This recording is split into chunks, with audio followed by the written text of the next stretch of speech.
Hola muchachos, ¿cómo están? Muchachas y muchachos. Bueno, vamos a continuar con nuestros videos.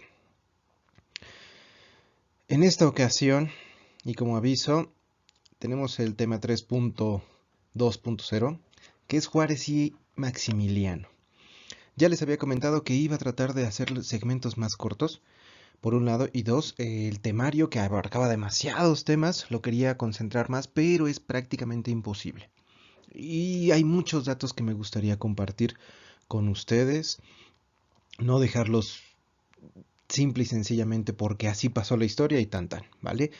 Este es nuestro segundo video, va a haber un tercer video, un cuarto video, ya les haré llegar cada uno de ellos, pero vamos, la idea es sacar mucho más información de la que nos habían pedido desde un principio. Vale, bueno, este periodo principalmente para mí es uno de los más representativos porque nos da pie al inicio, a los primeros pasos de lo que se buscó hacer como la identidad mexicana. ¿Ok? Si me lo preguntan, si lo ponemos sobre la mesa, es el momento en el que nos ponemos a pensar, ¿qué vamos a hacer? ¿Un nuevo mexicano? ¿El mexicano que trae raíces prehispánicas? ¿Vamos a tomar el modelo francés? ¿Vamos a tomar el modelo estadounidense? ¿Vamos a forjar uno nuevo? Este fue un momento cúspide y por eso estos dos personajes, Juárez y Maximiliano, se convierten en íconos. Tomando en cuenta que al finalizar este siglo llega al poder Porfirio Díaz. Ojo aquí. El periodo que abarcó la Guerra de Reforma, o sea, y el Segundo Imperio Mexicano y el fin del siglo XIX, ya con Porfirio Díaz en la presidencia, representó específicamente para el Estado de México un continuo cambio territorial y político. En un primer momento los conflictos dan inicio con la proclamación de la Constitución de 1857 y dos leyes previas. ¿Qué carambas tiene que ver una constitución, cuestiones de derecho, cuestiones de leyes en nuestro patrimonio del Estado de México? Ahorita lo vamos a ver. Estas dos leyes fueron la Ley Juárez del 55 y la Ley Lerdo del 56, las cuales, la primera, eliminaba los fueros civiles y militares, y la segunda desamortizaba las propiedades eclesiásticas y las propiedades de indios. Desamortizar significa que pasan a manos del Estado o a alguien que las compre fuera de la economía, fuera de personajes clericales y fuera de los pueblos de indios. Ojo. Bien. Rápido, rápido, para que quede un poquito más claro. ¿Por qué la eliminación de fueros civiles y militares? ¿Eso qué tenía que ver con el México de la época? Bueno, recordemos que durante la primera mitad del siglo XIX tuvimos un primer emperador que fue Iturbide y después, de manera intermitente, un Santana. Durante su gobierno, en una captura tras la guerra del Álamo en Estados Unidos, capturan al presidente en ese momento, que era Santana, y lo hacen firmar el Tratado de Guadalupe Hidalgo, el cual aceptaba la independencia de Texas y la venta de una parte del territorio nacional. Aunque este tratado fue ilegal, la, porque un presidente preso no tiene, pierde el derecho o pierde la ley como, o la autoridad como presidente, el gobierno mexicano se encargó, entre el miedo, un poquito de desconocimiento, etcétera, en ceder, en firmar ese tratado y bueno, lo que ya sabemos. Por lo tanto, estos personajes que eran tan bélicos, un Santana, por ejemplo, y con cierta torpeza humana natural, fueron causantes de muchos conflictos económicos, políticos, militares, territoriales. Por lo tanto, Juárez en el 55 decide promulgar esta ley, la cual quitaba poderes fueriles, esta autoridad total, a civiles y a militares. Con eso hubo cierto balance territorial y que va justamente encaminado al territorio del Estado de México. Bueno, vámonos rápido. Ambas leyes, junto con la Constitución, Resaltaban poder a las clases altas, perdón, restaban poder a las clases altas, militares, la iglesia y en menor proporción a los pueblos de indios, quienes habían controlado, entre otras cosas, haciendas y medios de producción anteriores. Recordemos que muchos de estos pueblos fueron redistribuidos después de la caída de Tenochtitlan y de todo el imperio mexica, fueron redistribuidos en lo que hoy conocemos los pueblos comunes, los pueblos cotidianos. Y ellos a su vez se encargaron de trabajar sus propias tierras. Parte de ella la vendían a la hacienda, parte de ella la vendían como mano de obra, otro tanto se iba a los mercados y un número importante se quedaba en la comunidad para autoabastecerse o abastecerse. Por lo tanto, cuando llegan estas leyes, lo que querían los gobiernos juaristas y lerdistas era la distribución un poco más equitativa. Los indios, los indígenas, tenían ciertos privilegios. Los que quedaban a la mitad de la noche eran los mestizos. Para ellos, y que era una gran cantidad de población, para ellos fue enfocada más o menos estos cambios de leyes. Bueno, obviamente que esta situación crea un descontento enorme. Y es uno de los factores por los cuales detona la guerra de reforma. Entre otros de los factores, era que estos anteriores poderes militares y civiles que nos habían metido en tantos problemas, no se endeudaron demasiado. Se debía dinero a Francia, a Inglaterra y una parte proporcional a España. Aparte, no olvidemos que España todavía tenía ojos vistos en la ex Nueva España. Ex Nueva España, vaya. Por lo tanto, no fue nada difícil esperar a que toda esta vorágine, todo este pleito interno, desatara, entre muchas otras cosas, crisis económicas, problemas políticos, problemas con empresas de la época. Y el presidente Juárez lo que hace es lo siguiente: primero hay que reestructurar nuestra economía interna y después empezar a pagar lo que debíamos. Parte de estas deudas, obviamente, al extranjero. Retiene el pago por 2 años y estos 3 países, junto con los del ala conservadora de México, dicen: no se puede. Nos está queriendo ver la cara. Y entonces, a manera de réplica, los ya mencionados Inglaterra, España y Francia sitian el puerto de Veracruz, sitian los puntos más importantes de comercio de México y obligan a una guerra de reforma y posteriormente a una intervención francesa. Bueno, esta intervención francesa traería como consecuencia la llegada de Europa de Maximiliano de Habsburgo. De manera rápida, la intención fue volver o retomar ese principio imperial que se había tenido por tantos años después del de Iturbide, y se van a la Casa Borbón. La Casa Borbón empieza a seguir las líneas genealógicas y encuentra a la Casa de Habsburgo metido en Europa. Convencen a uno de los hijos del rey del territorio que venga a dominar porque por ley le tocaba, por ley de Dios le tocaba. Por lo tanto, este personaje llega con consenso conservador y, espero no estarme adelantando a otra de las diapositivas, su entrada es realmente triste. El imperio, aunque busca retomar ciertos elementos que ya más adelante eso sí los vamos a ver, el consenso nacional es muy poco. La Ciudad de México lo recibe, Veracruz lo recibe, Puebla lo recibe de manera muy simple. La capital del actual Estado de México tendría un papel pequeñito pero significativo. Bien, las reformas y la hacienda. Cabe destacar que ambas leyes tuvieron momentos positivos y negativos. Mientras que en el resto del país la separación de tierras a la iglesia benefició a latifundistas y no al campesino, el actual municipio de Villa Victoria, antes denominado Merced de las Llaves, fue beneficiado al momento de que las tierras que se expropiaron fueron entregadas directas a los rancheros y a los trabajadores. Eso permitió que muy poquito, pero al menos hubiera esta parte de repartición de tierras equitativa. Un caso importante fue el de los hacendados de los llanos de Apan, quienes históricamente han sido reconocidos por su producción o fueron reconocidos por su producción de pulque. Parte de la literatura de la Revolución Mexicana, ya en el siglo XX, habla mucho de los llanos de Apan. Varios escritores de finales de siglo hablan mucho de los llanos de Apan. Esto fue por su gran producción pulquera.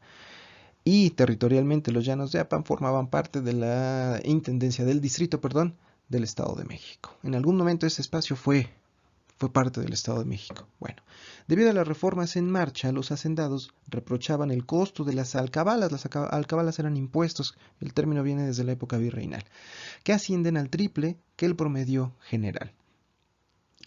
Según registros de la época, el valor de las fincas pulqueras era de, ojo, 2.700.000 pesos.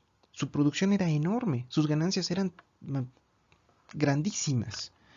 Una de las familias más conocidas del emporio pulquero fueron los Torres Adalid, de los cuales ya hay una obra, una historia de su vida y de cómo estos personajes fueron interviniendo en la producción de pulque, obvio, pero también en la vida política. ¿Dónde hemos visto empresarios que se metan a la vida política? No lo sé, se los dejo de tarea. Invasiones y visitadores. Durante las constantes guerras contra México, el país fue invadido por intelectuales, empresarios, ¿dónde traigo la cabeza? Intelectuales, empresarios, escritores, etc. Todos ellos dejaban plasmadas sus aventuras culinarias. Era una actividad común, era literatura de viaje, se le llamaba. En esta retrataban sus visitas a distintos países, a distintos territorios, pues los consideraban exóticos.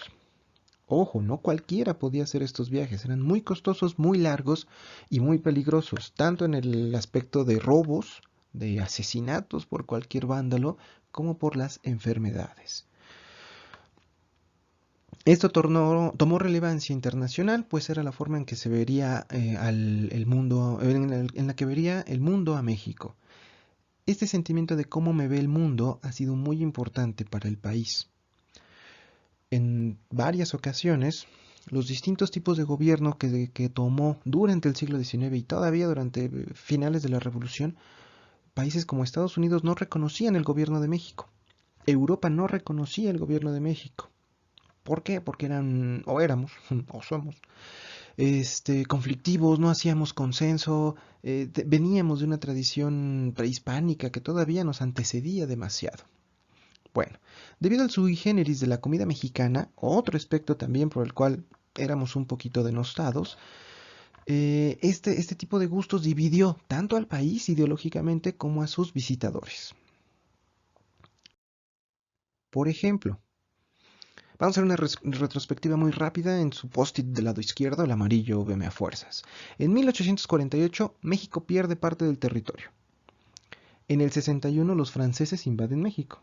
Y en el 64 se instaura el Segundo Imperio Mexicano. Dejemos esos datos ahí. Acuérdense de los años, acuérdense de los datos. Obviamente la pérdida del 48 es hasta cierto punto cierta invasión norteamericana. Hubo dos invasiones norteamericanas también. En 1846-47 y una en 1915. Esa luego la platicamos. Bien, entre los datos que se tienen de esta invasión o de estos visitadores, dice Thomas Tenery, que fue militar en el 47. Hacen un pan a base de maíz hasta que queda suave y lo muelen con un rodillo sobre una base hasta formar una pasta o masa lisa para hornearse. Hablando acerca de las tortillas. Personajes que no disfrutaron su visita, hablaban mal de la comida y específicamente de las tortillas, quienes en muchas ocasiones, no solo estos personajes, mencionaban que eran insípidas.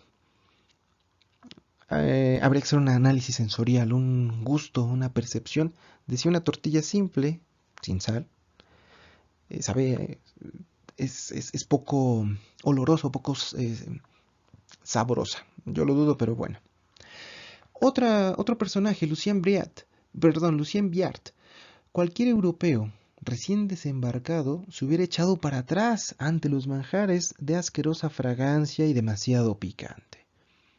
Personajes que en su vida habían consumido picante, lo que ellos consideraban como que causaba este efecto era la pimienta, era la canela. Por lo tanto, probar un chile de árbol mm, era demasiado estrés en su paladar. Bueno, después de esta visión, tenemos muchos más ejemplos, pero no nos daría tiempo. De cómo había gente que le gustaba, ya trabajamos el tema de Calderón de la Barca, eh, de cómo otros extranjeros la aborrecían, el olor al pulque, por favor. Tenemos un efecto o un fenómeno aún más importante, que el vecino diga misa. Pero ¿qué decía el propio, el de casa? Bueno, ya en 1831 había sido publicado en forma facsimilar El cocinero mexicano. Ojo, no había librerías como las hay hoy en día. Muchas de estas publicaciones eran pequeños tomos, pequeñas versiones que eran impresas en los diarios, ¿no? Un diario venía en uno de los apartados o una de sus secciones, hablaba de moda en París, mm, arquitectura en Inglaterra, economía en X lugar. Una parte de esos podría venir incluido un cocinero. Las formas de comida, en este caso de México. Bueno, se publica en el 31 el cocinero mexicano, el primer recetario. Dentro de esos apartados, ya después este fue recopilado, fue rescatado y hecho un libro como el que ven en su lado derecho.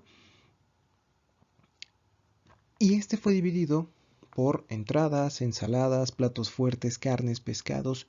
Y al final del mismo, hicieron un apartado que se llamó Almuerzos Ligeros, en el cual incorporaron quesadillas, chalupas, envueltos, tlacoyos, chilaquiles. Dato, no dice taco ninguno de esos recetarios. Bueno, de ahí podríamos decir o podríamos sospechar que en 1831 nace el concepto, no el término, nace el concepto de comida mexicana o antojitos mexicanos.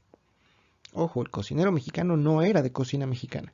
Dentro de sus preparaciones podíamos encontrar salsas de ostiones, sopas, pescados, como ya lo dije, pero todos con técnicas europeas. Bien, para el 51 aparece el manual del cocinero dedicado a las señoritas mexicanas.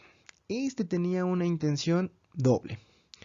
La sociedad política, las clases altas, veían, en algunos casos con recelo, la comida de calle.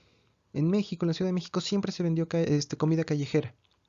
Ojo, no hay muchos datos acerca de este dato, pero la venta de tlacoyos, las señoras que hacen gorditas, según el lugar donde nos encontremos, pero estas vendedoras de quesadillas y tlacoyos, muchas de ellas migraban y siguen migrando a la Ciudad de México, venden su producto y se regresan a sus pueblos. Eso lo pueden hacer diario. Luego entonces, este tipo de productos ha sido milenario. El Estado de México yo podría ahí sí asegurar que somos de los que más productos a base de tortilla llevamos a la Ciudad de México. Bueno, ante esta situación que se repetía también en el siglo antepasado, las autoridades deciden impulsar el manual, la publicación de este tipo de manuales para que las señoritas de casa que no tuvieran servidumbre aprendieran a hacer moles picantes, perdón, moles, pipianes, atoles, aguacamole, así viene. Habría que ver si era una variante o era un simple guacamole. Chiles rellenos, ojo, chiles rellenos, aguautle, envueltos, tamales, nopalitos, pulque y chicha. Los envueltos eran el equivalente y en la preparación y en la receta, al menos el cocinero mexicano así lo trabaja, como enchiladas. Sigo diciendo, no hay tacos. Bueno, ojo, siempre me van a resaltar una serie de productos de origen prehispánico que en algún punto intentaron desaparecerlos. El aguautle, ¿qué pasa ahí con los insectos? Y estos obviamente no eran para cualquier sociedad, era para gente que supiera de menos leer. Sale. Seguimos con esta visión. Básicamente el siglo XIX fue de búsqueda por la identidad mexicana. Yo podría decir que seguimos buscando esa identidad, pero al menos el siglo XIX fue un constante, un constante. Basando este modelo en el europeo, pues la intención era la modernidad. Francia fue el modelo icónico. No por nada Porfirio Díaz se enamora de París. Era un símbolo de civilización. Ahí había nacido la Revolución Francesa, a pesar de que fue años, un poco de años después de la Revolución Norteamericana. Pero Francia es, hasta la fecha, una de las capitales que marca ese tipo de tendencias. Categorizando la comida autóctona como regional, esa va a los pueblos. El uso de enchiladas, el uso de tamales, el uso de insectos se quedaba inmerso en los pueblos, lo acomodaban por allá. La capital, posteriormente este fenómeno lo heredaría Guadalajara y después Monterrey, bueno, Jalisco y Nuevo León, se convertirían en estos íconos perdón, ya se me estaba yendo el avión, como casi siempre me pasa, pero bueno, estos símbolos de progreso. La comida regional quedaría aterrizada, ojo, en dos espacios muy importantes, en Puebla, en Oaxaca, en Veracruz, en Michoacán, no en Guerrero porque era un espacio nuevo. Este comprendía o compartía gustos con otros espacios de los cuales había pertenecido antes. Estaba joven el estado. Y, antes que se me vaya más el avión, categorizando la comida autóctona como regional, pueblerina o para clases bajas. Por muchos años la tortilla, el tamal, los frijoles y el chile, los atoles, fueron comida para clases bajas. Lo comen ellos, los que siempre están en la calle, los que van a cargar. Bueno, una última cita. Antonio García Cubas, quien fuera de los ilustres historiadores literatos de finales de siglo, ¿sí?, comenta en una ocasión, hablando de la fonda del Conejo Blanco, antro y fonducho donde sirven pollo, pescado blanco de Chapala con peneques de frijol chinos. Esto decía un propio mexicano, de su propia comida. ¿Por qué? Porque para ellos el símbolo de buena comida era la francesa. Entre ellos podemos sumar a Ignacio Manuel Altamirano, un institutense, entre otros personajes.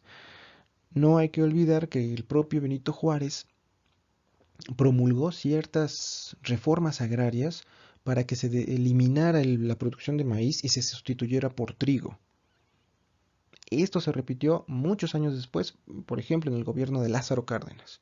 Siempre hubo esa intención. Después de esos momentos, la reconstrucción nacional fue otra.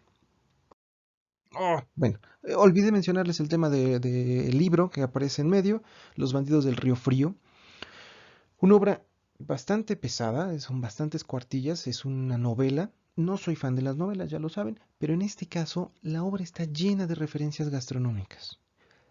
Les aconsejo que lo tengan ahí como parte de la literatura gastronómica del siglo XIX y hasta contemporáneo. El libro se sigue citando en estudios históricos.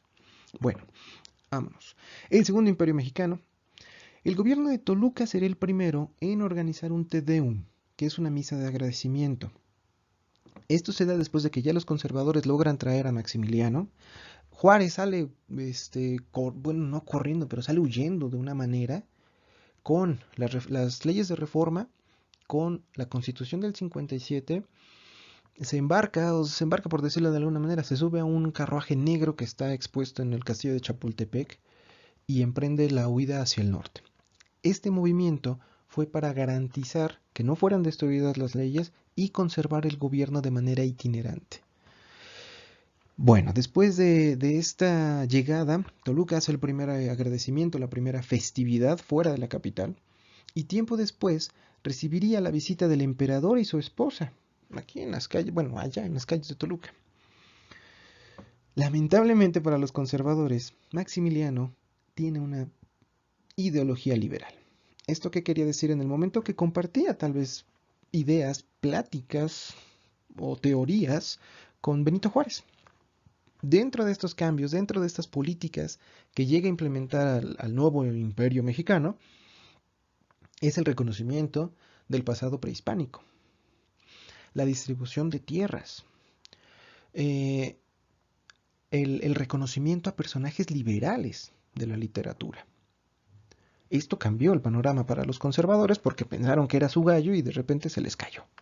Se les cayó en sus intenciones. El emperador no fue una mala persona, fue, fue alguien que quisieron traer de títere y cuando ya estaba instaurado en el poder empezó a trabajar como, o a actuar como era, como un emperador. Bueno, durante este tiempo se dieron cambios políticos en cuanto al reparto de tierras, como ya dijimos, con la finalidad de reactivar el campo, detenido por la guerra. Los efectos de la guerra de reforma habían paralizado la mayoría de las actividades agrícolas, por lo que Maximiliano dio paso a una serie de regulaciones, de las cuales el mayor número de quejas emergió, o sí, con permiso, del Estado de México. Esto debido a que la cantidad o la capacidad agrícola que había en el territorio empezó a ser repartida o no empezó a tener los beneficios que ellos querían. Obviamente iba a haber quejas. Las problemáticas se dividieron en hacendados contra otros hacendados, hacendados contra pueblos, pueblos contra pueblos, pueblos o ciudadanos autoridades contra la ley Lerdo. Todo esto por la emancipación, por esta recuperación del territorio. Maximiliano jamás pidió que las tierras se le regresaran a la iglesia, por ejemplo. Esta división de tierras causó muchos problemas. De ahí que al final del Segundo Imperio Mexicano, con el regreso de Benito Juárez de manera más empoderada, dejaran solo al emperador y acabara asesinado. Bueno, no asesinado, ejecutado.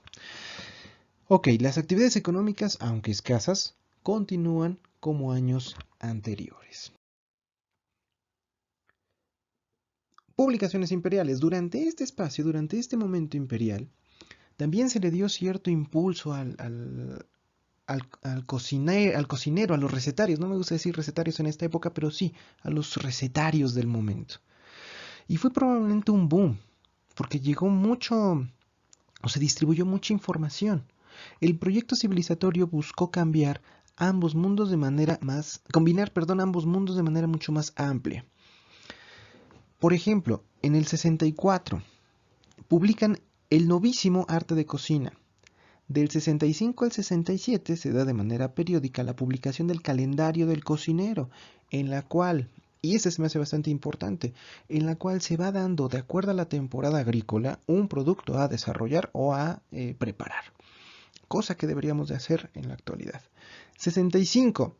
Nuevo y sencillo arte de cocina, repostería y refrescos dispuestos para una mexicana. 66. El tesoro de la cocina. 88. El nuevo cocinero mexicano, que es también mencionado como el manual del cocinero y la cocinera. Bueno, hubo producción, hubo la intención, porque aparte estos recetarios estuvieron combinados, estuvieron mezclados con preparaciones, uso de chile, uso de jitomate, uso de maíz. El imperio no estoy diciendo que sea bueno, para nada, pero no hizo las cosas como los conservadores hubieran querido. Y bueno, finalmente, insisto, dejan solo a Maximiliano.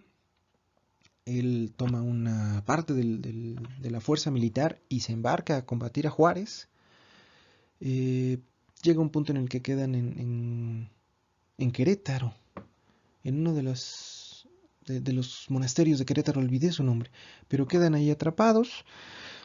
Por fuera, un militar conservador se acerca a un militar liberal y le dice que puede entregarle al emperador con tal de que esto ya se acabe. Simple y sencillamente llegan las fuerzas, rodean aquel lugar en Querétaro y el resto es historia. Bien, tras la caída de este segundo imperio, Juárez y posteriormente Lerdo retoman el control del país, trayendo consigo un leve momento de estabilidad. Es así como las haciendas del Estado de México repuntan de manera gradual. Casos como la hacienda de la Candelaria, también conocida como la Gavia, son ejemplo de ello, que llegó a tener una extensión de 136.000 hectáreas. O Arroyo Zarco, que también se conoce como Arroyo Espacio Zarco, con 20.000 hectáreas. Esta producción de hacienda fue vital para el Estado de México, pues se dio a conocer como un espacio óptimo para la tierra, óptimo para la producción y, vamos, aparte de fértil en cuestiones agrícolas, fértil en cuestión mano de obra por su cercanía con la capital. No por nada, Toluca, Naucalpan, siguen siendo lugares propios para la industria. Aquí empieza a nacer la industria, aquí da sus primeros pasitos. De esta manera, de ese número de haciendas y rancherías, el Estado de México se centró en producciones múltiples. No hemos dado ese dato, ahorita lo damos.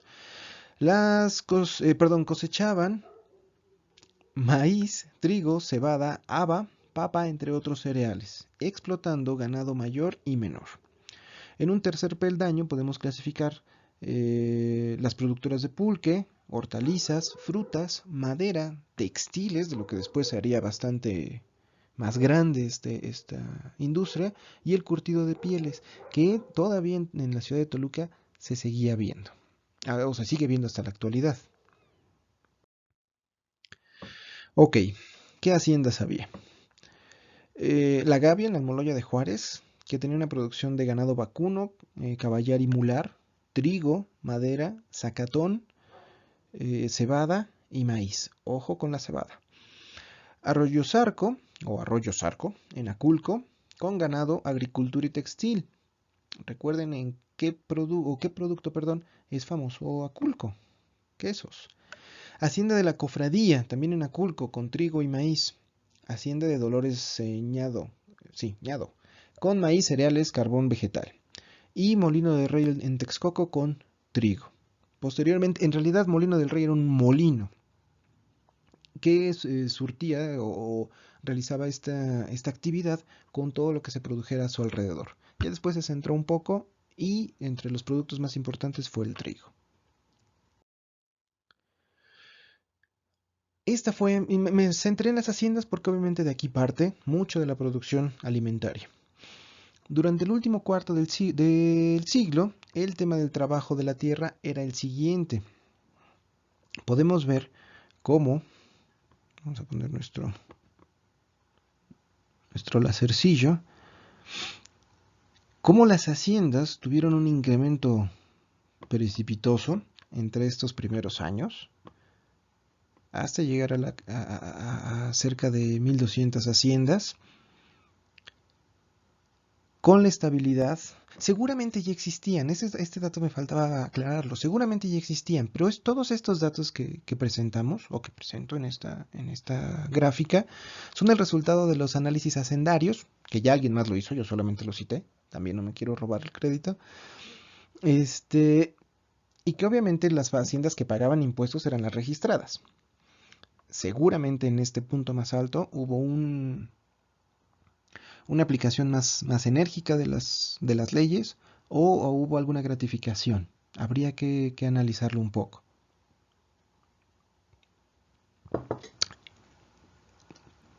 Para, la, para el lapso del 89 al 93 hubo una baja evidente, seguramente por la desaparición de muchas de estas o la omisión en el pago de impuestos.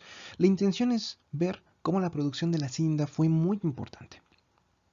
La minería ya había pasado, la lana que le habían invertido a la minería se había perdido desde la época virreinal, las constantes guerras propiciaron que la mitad del siglo XIX fuera conflictos militares, conflictos políticos y no hubiera un crecimiento estable, y ya los últimos, la segunda mitad, tuviera cierta estabilidad. Desde la entrada de Maximiliano, los gobiernos juaristas y de Lerdo, para finalizar, como por ejemplo vemos aquí, con de nuevo un repunte. ¿Vale? Bueno, siguiente. Ahora, en el caso del Estado de México, específicamente el distrito de Toluca contaba con 569 haciendas y ranchos. Esto ya con una contabilidad hasta el final del siglo XIX. Su producción oscilaba entre cereales, ganado, se tenían obrajes, que era pequeña industria, tenerías o curtidurías. Actualmente tenemos tenerías cerca de Tenancingo. No sé si sigue haciendo el mismo trabajo que hacía antes, pero en muchos de estos espacios se quedó esa actividad para toda la vida. Entre los principales tenemos Temuaya, Metepec, Sinacantepec, Almoloya de Juárez, Villa Victoria y Toluca. ¿Se acuerdan de la división o el repartimiento de tierras en el actual Villa Victoria? Bueno, fue pequeña su producción, aquí lo podemos ver, pero al menos apareció en el mapa. El más importante, Almoloya de Juárez. El número de rancherías es enorme. Toluca le sigue con una distribución mucho más equilibrada. Y eso sería todo. Insisto, está un poquito complicado ese tema de fuentes en el Estado de México relacionadas a la alimentación, relacionadas al patrimonio, porque todos los estudios gastronómicos se han centrado en la capital. Y básicamente, si recordarán sus clases de siglo XIX y contemporánea, lo más primordial eran los espacios dedicados a la comida europea, específicamente la francesa. Se tuvo al inicio la entrada de los gelatos italianos, se tuvo cierta repostería, pero el punto básico es la capital, las capitales, los, los registros de los viajeros y el tema de la vida agrícola, ¿vale? El siguiente tema va a ser obviamente el porfiriato, donde vamos a poder ver un poquito más amplio el asunto alimentario. Esta entrada de los cafés, por ejemplo, llegó hasta estos espacios del Estado de México, pero tenemos que ir con mucha calma. Chicos, chicas, entrega del mapa mental 27 de mayo. Dudas y comentarios con gusto son recibidas. Chao, cuídense.